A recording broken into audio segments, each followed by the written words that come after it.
మహాభారతంలో కురుక్షేత్ర యుద్ధం జరగడానికి ప్రధాన కారణం నిండు సభలో ద్రౌపది వస్త్రాపహరణం జరగడం. భారతంలో ద్రౌపదికి జరిగిన అన్యాయం మొత్తం కౌరవ సామ్రాజ్యాన్ని కుప్పగొల్చింది. ఎందుకంటే అవమానం ఎంత ఘోరంగా ఉంటే ప్రతీకారం అంత దారుణంగా ఉంటుంది. సరిగ్గా ఇలాంటి సంఘటనే తమిళనాడు రాజకీయ రూపురేఖల్ని పూర్తిగా మార్చేసింది. నాడు కౌరవ సభలో ద్రౌపదికి జరిగిన అవమానం తరహాలోనే తమిళనాడు అసెంబ్లీ సాక్షిగా ఆనాడు జయలలిత గారి చీరలాగి ఆమెను అవమానించారు. ఒక మహిళగా తాను నిస్సహాయ స్థితిలో కంటనీరుతో అసెంబ్లీ నుంచి బయటికి వచ్చి తిరిగి ముఖ్యమంత్రిగా మాత్రమే అసెంబ్లీలోకి అడుగు పెడతాను అని జయలలిత గారు చేసిన శపథం మొత్తం తమిళనాడు రాజకీయాల్లో కీలక మలుపుగా మారింది. అమ్మగా, పురిచి తలైవిగా, తమిళ రాజకీయ ముఖ చిత్రంగా 3 దశాబ్దాల పాటు జయలలిత గారిని తిరుగులేని నేతగా మార్చిన ఆ సంఘటనలో అసలేం జరిగింది? అసలు జయలలిత గారి రాజకీయ ప్రస్థానం ఎలా మొదలైంది? ఎంజీఆర్ గారు స్థాపించిన డిఎంకే పార్టీ జయలలిత గారి చేతికి ఎలా వచ్చింది? అసెంబ్లీ సాక్షిగా జయలలిత గారికి జరిగిన అవమానం ఏంటి? ఈ సంఘటన తమిళ రాజకీయాలను ఎలా మార్చింది? ఇలాంటి ఎన్నెన్నో ముఖ్యమైన విషయాలని ఈ ఒక్క వీడియోలో మీకు తెలియజేయబోతున్నాను. ఈ ఒక్క సంఘటనే తమిళనాడు రాజకీయాలను పూర్తిగా మార్చేసింది. కనుక ఈ సంఘటనని పూర్తిగా తెలుసుకుంటారని మనవి. అండ్ ఇలాంటి మరిన్ని ఇన్ఫర్మేటివ్ వీడియోస్ ని మీ కొరకు తెచ్చేందుకు మీ సపోర్ట్ గా ఈ వీడియోకి జస్ట్ లైక్ చేయండి చాలు. సో ఇక లేట్ చేయకుండా let's get into the video.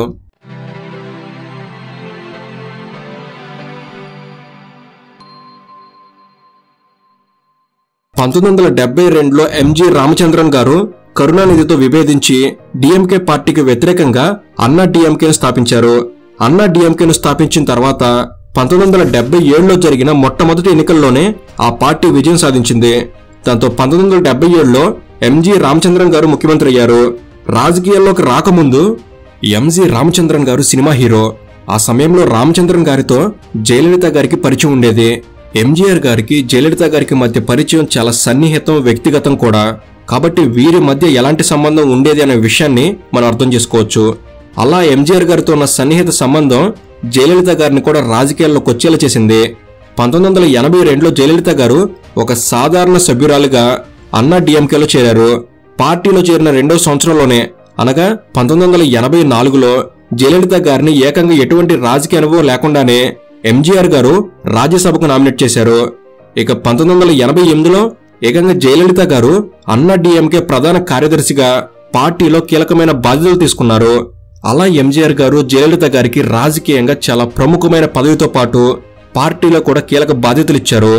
పార్టీలో ఒకవైపు జయలలిత గారి ఎదుగుదల, అలాగే ఆమెకు ఎంజీఆర్ గారికి ఉన్న సన్నిహిత సంబంధాల మీద అప్పట్లో వార్తలు విపరీతంగా వచ్చేవి. స్వయంగా ఎంజీఆర్ గారి కుటుంబ సభ్యులు సైతం జయలలిత గారి వ్యవహార శైలిని వ్యతిరేకించేవారు.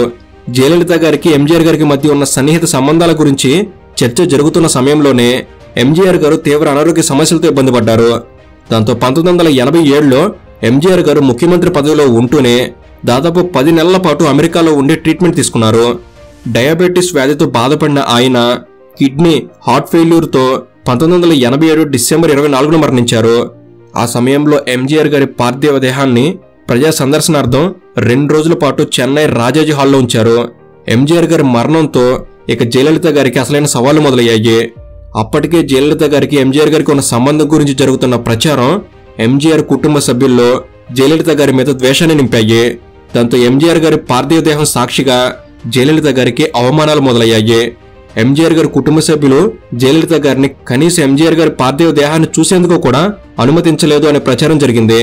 కానీ రాజాజీ హాల్లో 2 రోజుల పాటు జయలలిత గారు ఎంజీఆర్ గారి పార్థివ దేహం వద్దే ఉన్నారు.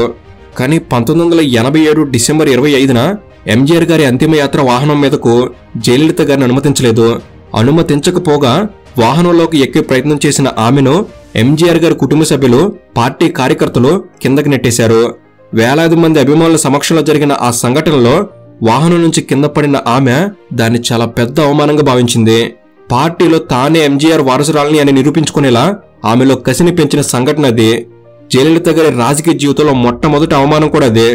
ఇక 1987లో ఎంజీఆర్ గారి మరణం తర్వాత 1988 జనవరి 7న ఆయన భార్య జానకి రామచంద్రన్ గారు ముఖ్యమంత్రి అయ్యారు.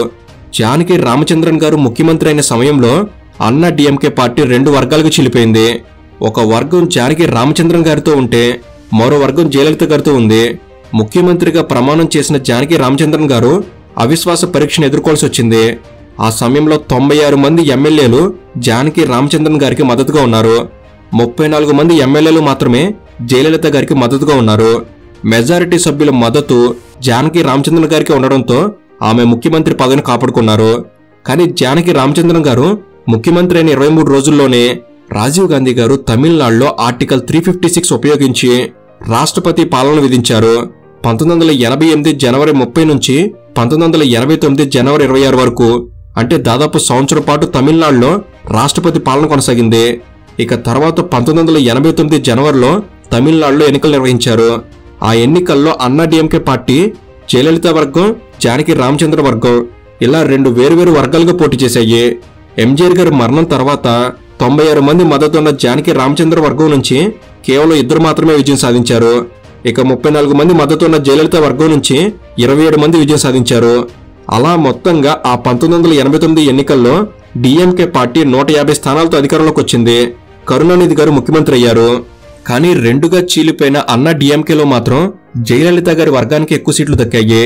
ఇక అదే 1989 ఎన్నికల్లో అన్నా డిఎంకే పార్టీ గుర్తు అయిన రెండాకుల గుర్తు కోసం ఈ 2 వర్గాలు పోటీ పడ్డాయి. ఆ ఎన్నికల్లో ఎన్నికల సంఘం రెండాకుల గుర్తుని ఎవరికీ కేటాయించకుండా ఇరు వర్గాలకు 2 వేర్వేరు గుర్తులు కేటాయించింది. కానీ 1989 ఎన్నికల తర్వాత జానకి రామచంద్రన్ వర్గం కేవలం 2 స్థానాల్లో మాత్రమే విజయం సాధించడంతో అన్నా డిఎంకే పార్టీ మీద జయలలిత గారి వర్గానికి పైచేయి అయింది. దాంతో 2గా చీలిపోయిన అన్నా డిఎంకే పార్టీ మరలా 1గా మారింది. రెండాకుల గుర్తు కూడా తిరిగి లభించింది.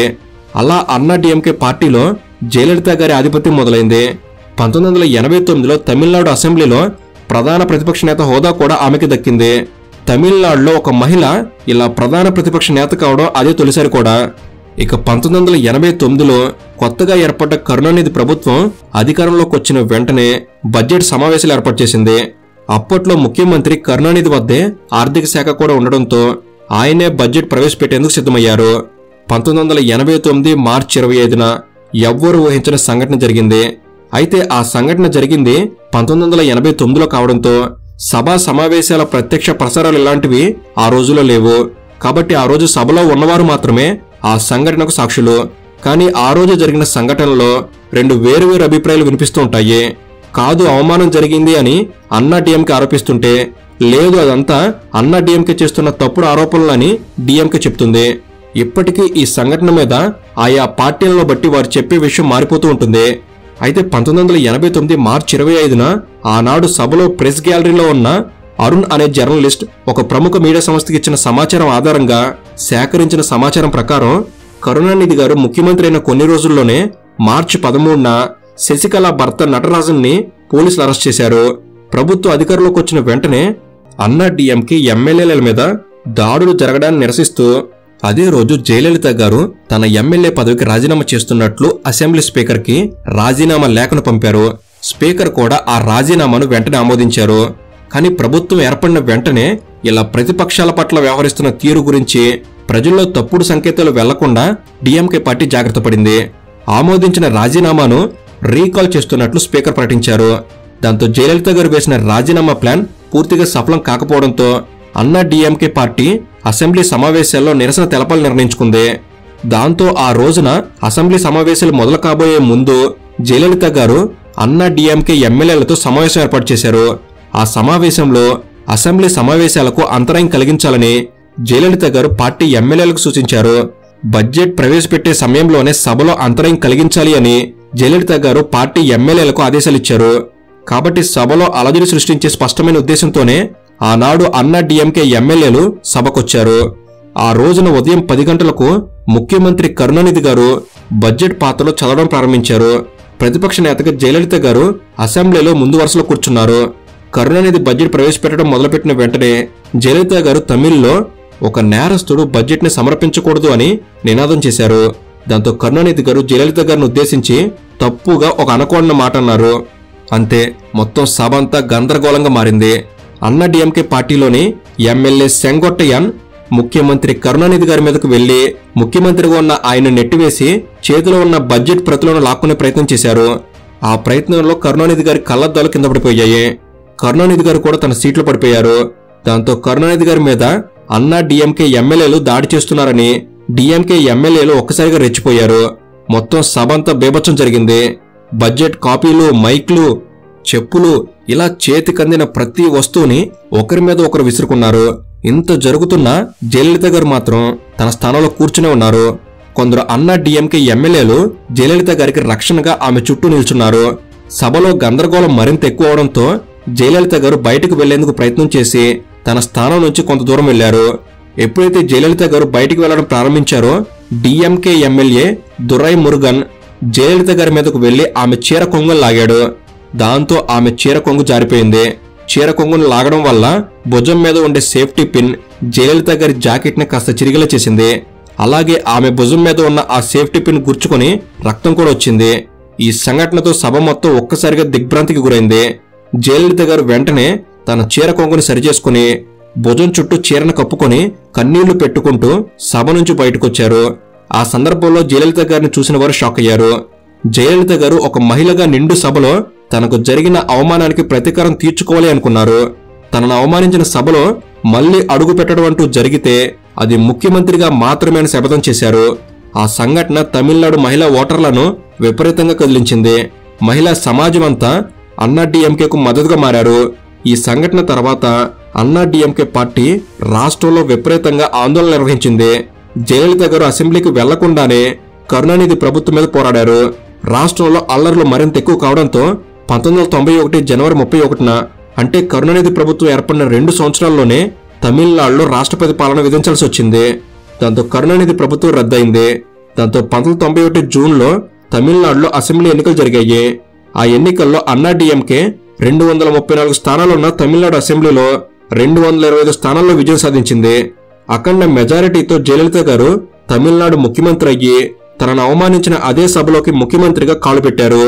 ఆ ఎన్నికల్లో డిఎంకే పార్టీకి ఘోరంగా కేవలం 7 స్థానాలు దక్కాయి. అంటే అసెంబ్లీలో జయలలిత గారికి జరిగిన అవమానాన్ని తమిళనాడు ప్రజలు ఎంతలా గుర్తించారో అర్థం చేసుకోవచ్చు. ఆ రోజున జరిగిన ఆ సంఘటన మొత్తం తమిళనాడు రాజకీయాన్ని మార్చేసింది. జయలలిత గారిని తిరుగులేని నాయకురాలను చేసింది. ఆమెకు అశేష ప్రజా మద్దతును కూడగట్టింది. ఎంతలా అంటే జయలలిత గారు ఉన్నంతకాలం హేమహేమి రాజకీయ నాయకులు సైతం ఆమె కాళ్లకు సాష్టాంగ నమస్కారం చేసే స్థాయికి జయలలిత గారు ఎదిగారు. ఆమె తన జీవిత కాలంలో మొత్తం 6 సార్లు ముఖ్యమంత్రిగా ప్రమాణ స్వీకారం చేశారు. 14 సంవత్సరాలకు పైగా ఆమె ముఖ్యమంత్రి పదవిలో ఉన్నారు. కాబట్టి అవమానం ఎంత ఘోరంగా ఉంటే ప్రతీకారం అంత దారుణంగా ఉంటుంది అని జయలలిత గారు నిరూపించారు. 2023లో పార్లమెంట్లో కూడా ఈ సంఘటన ప్రస్తావనకు వచ్చింది.